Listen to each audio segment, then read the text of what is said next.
શ્રી ગણેશાય નમઃ. જય શ્રી કૃષ્ણ. આજે શુભ દિવસે સાંભળો શ્રીમદ ભગવદ્ ગીતા અધ્યાય 6. શ્રી ભગવાન બોલ્યા, જે માણસ કર્મફળનો આશ્રય લીધા વિના કરવા યોગ્ય કર્મ આચરે છે તે સંન્યાસી તેમજ યોગી છે.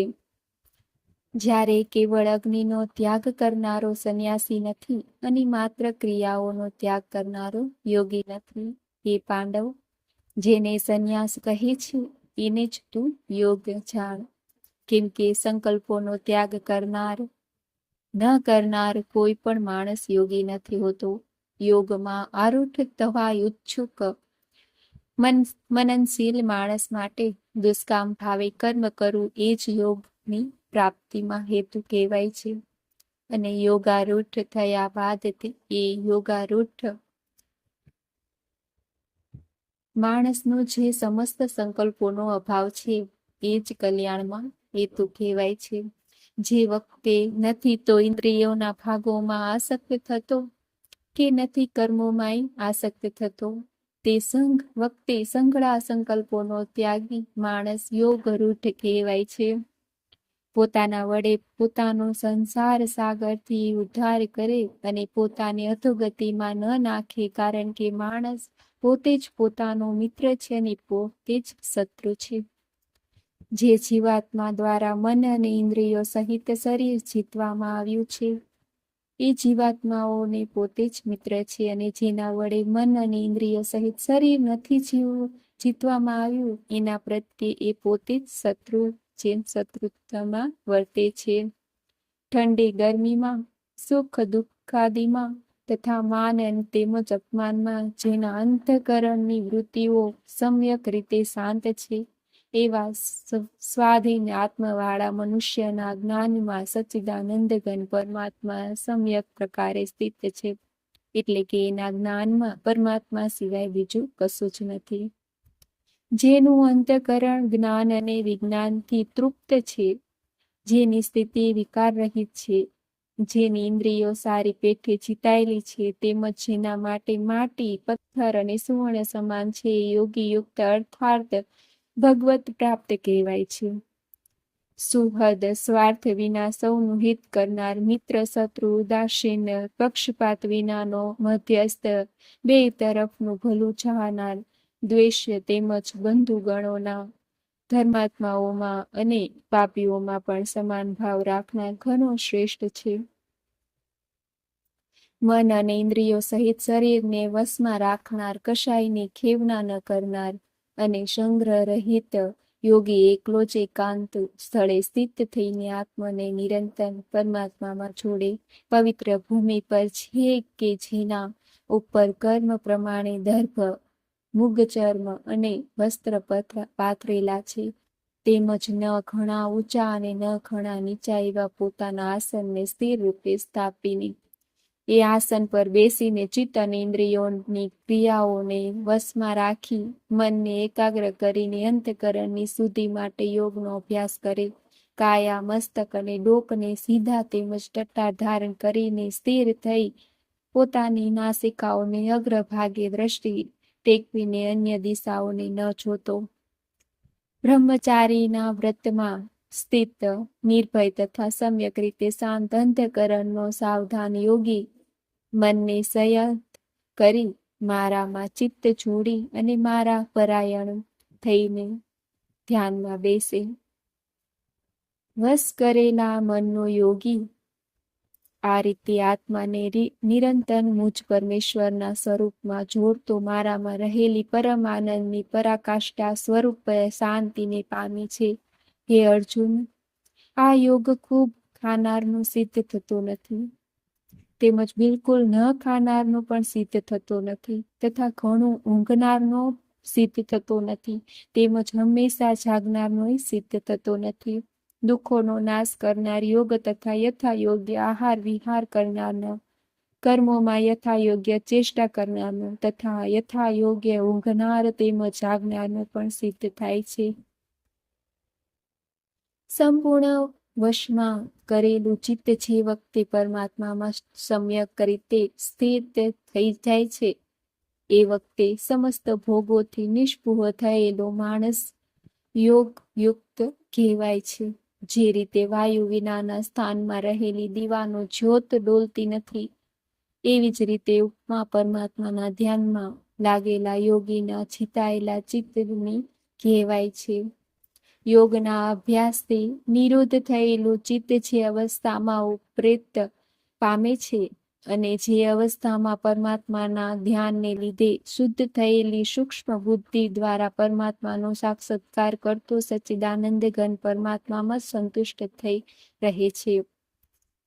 ઇન્દ્રિયોથી અતીત માત્ર શુદ્ધ થયેલી સૂક્ષ્મ બુદ્ધિ દ્વારા ગ્રહણ થઈ શકે એવા જે અનંત આનંદ છે, એને જે અવસ્થામાં અનુભવે છે અને જે અવસ્થામાં સ્થિત આ યોગી પરમાત્માના સ્વરૂપથી કદી વિચલિત થતો નથી, પરમાત્માની પ્રાપ્તિ રૂપી જે લાભને પામીને એનાથી વધુ બીજા કશા લાભને નથી માંગતો અને પરમાત્મા પ્રાપ્તિ સ્વરૂપ જે અવસ્થામાં રહેલો યોગી ઘણા ભારે દુઃખથી પણ વિચલિત નથી થતો.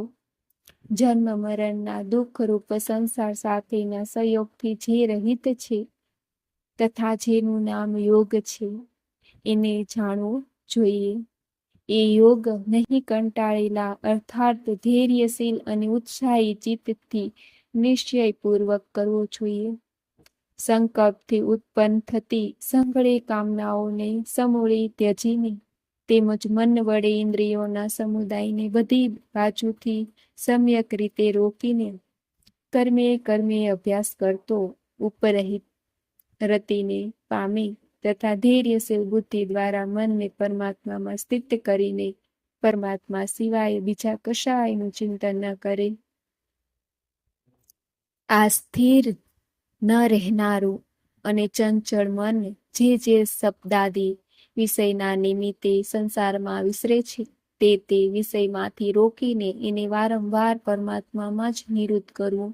કેમ કે જેનું મન સમ્યક રીતે શાંત છે, જે નિષ્પાપ છે અને જેનો રજોગુણ શાંત થઈ ચૂક્યો છે, એવા સચ્ચિદાનંદ ઘન બ્રહ્મની સાથે એકાત્માને પામેલા યોગીને ઉત્તમ આનંદ પ્રાપ્ત થાય છે. હે પાપ વિનાનો યોગી આ પ્રમાણે નિરંતર આત્માને પરમાત્મામાં જોડતો સુખેથી પર બ્રહ્મ પરમાત્માની પ્રાપ્તિ સ્વરૂપ અનંત આનંદનો અનુભવ કરે છે. સર્વવ્યાપી અનંત ચેતનમાં એકાત્મ ભાવે રહેવા રૂપી યોગથી યુક્ત આત્મવાન તેમજ સોમાં સમભાવે જોનાર યોગી આત્માને સર્વભૂતોમાં રહેલો અને સર્વભૂતોને આત્મામાં કલ્પિત જુએ છે.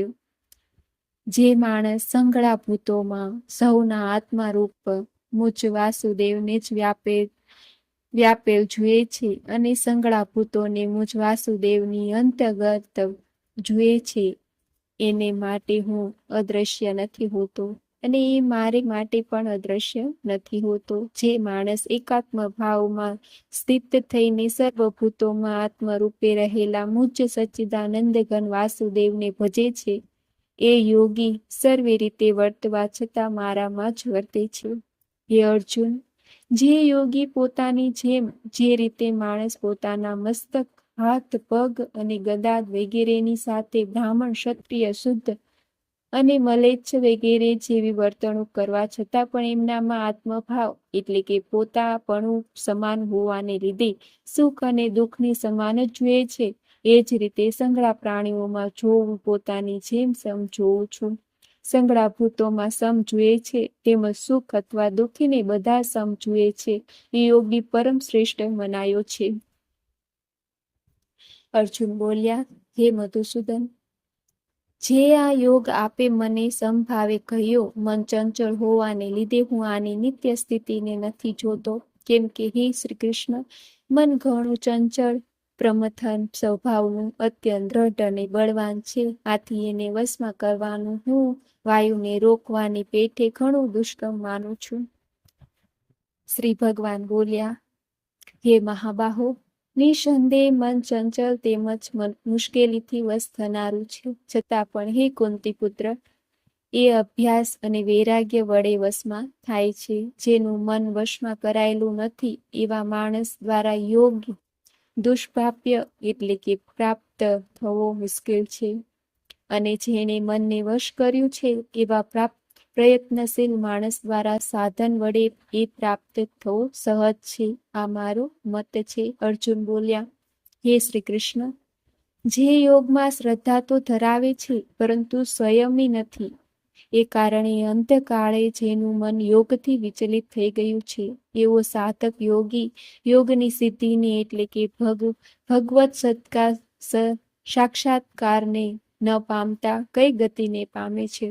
હે મહાબાહો, શું એ ભગવત પ્રાપ્તિના માર્ગમાં મોહ પામેલો અને આશ્ચર્ય વિનાનો માણસ છિન્ન ભિન્ન થયેલા વાદળની પેઠે બે બાજુથી ભ્રષ્ટ થઈને નાશ તો નથી પામતો ને? હે કૃષ્ણ, મારામાં સંશયને સમૂળો છેદવા માટે આપ જ લાયક છો, કેમ કે આપના વિના બીજો આ સંશયને છેદન કરનાર મળવો સંભવિત નથી. શ્રી કૃષ્ણ બોલ્યા, હે પાર્થ, એ માણસનો ન તો આ લોકમાં વિનાશ થાય કે ન તો પરલોકમાં, કેમ કે હે વહાલા, આત્મોદ્ધાર માટે અર્થાત ભગવત પ્રાપ્તિના અર્થે કર્મ કરનાર કોઈ પણ મનુષ્ય દુર્ગતિને પામતો નથી. યોગ ભ્રષ્ટ માણસ પુણ્યશાળીઓના લોકોને એટલે કે સ્વર્ગ વગેરે ઉત્તમ લોકોને પામીને ત્યાં ઘણા વર્ષો સુધી નિવાસ કર્યા પછી શુદ્ધ આચરણશીલ ધનવાનોના ઘરે જન્મ લે છે. અથવા આ સિવાયના જે વૈરાગ્યવાન યોગ ભ્રષ્ટ હોય છે એવા માણસો એ લોકોમાં જ થતા જ્ઞાનવાન યોગીઓના જ કુળમાં જન્મે છે. પરંતુ આ પ્રકારનો જે આ જન્મ છે એ સંસારમાં ખરેખર ઘણો દુર્લભ છે. ત્યાં તે પૂર્વજન્મના શરીરમાં સંઘરેલા બુદ્ધિ સંયોગને એટલે કે સમબુદ્ધિ સ્વરૂપ યોગના સંસ્કારોને અનાયાસે જ પામે છે. અને હે ગુરુનંદન, એ પ્રભાવને લીધે એ ફરીથી પરમાત્માની પ્રાપ્તિ રૂપી સિદ્ધિ માટે પહેલા કરતા પણ વધુ પ્રયત્ન કરે છે. તથા જે શ્રીમંતોના ઘરે જન્મ લેનાર યોગ ભ્રષ્ટ છે તે પરાધીન હોવા છતાં એ પૂર્વજન્મના અભ્યાસના બળે જ નિઃશંકપણે ભગવાન પ્રત્યે આકર્ષાય છે, અને સમબુદ્ધિ સ્વરૂપ યોગનો જિજ્ઞાસુ પણ વેદમાં કહેલા સકામ કર્મોના ફળને ઓળંગી જાય છે. પરંતુ પ્રયત્નપૂર્વક અભ્યાસ કરનાર યોગી તો પાછલા અનેક જન્મોના સંસ્કાર બળે આ જ જન્મે સંસિદ્ધ થઈ સમગ્ર પાપોથી રહિત થયા બાદ તત્કાળ જ પરમ ગતિને પામે છે. યોગી તપસ્વીઓ કરતા શ્રેષ્ઠ છે, શાસ્ત્રજ્ઞોથી શ્રેષ્ઠ મનાયો છે, અને સકામ કર્મ કરનારાઓથી યોગ્ય શ્રેષ્ઠ છે. માટે હે અર્જુન, તું યોગી થા. સંઘળા યોગીઓમાં જે પણ શ્રદ્ધાવાન યોગી મારામાં જોડાયેલો અંતરાત્માથી મને નિરંતર ભજે છે, યોગી મને સૌથી શ્રેષ્ઠ મનાય છે. ઓમ. શ્રી કૃષ્ણ અર્જુન સંવાદે આત્મસંયમ યોગો નામ 6ઠો અધ્યાય. આત્મસંયોગ નામનો 6ઠ્ઠો અધ્યાય સમાપ્ત.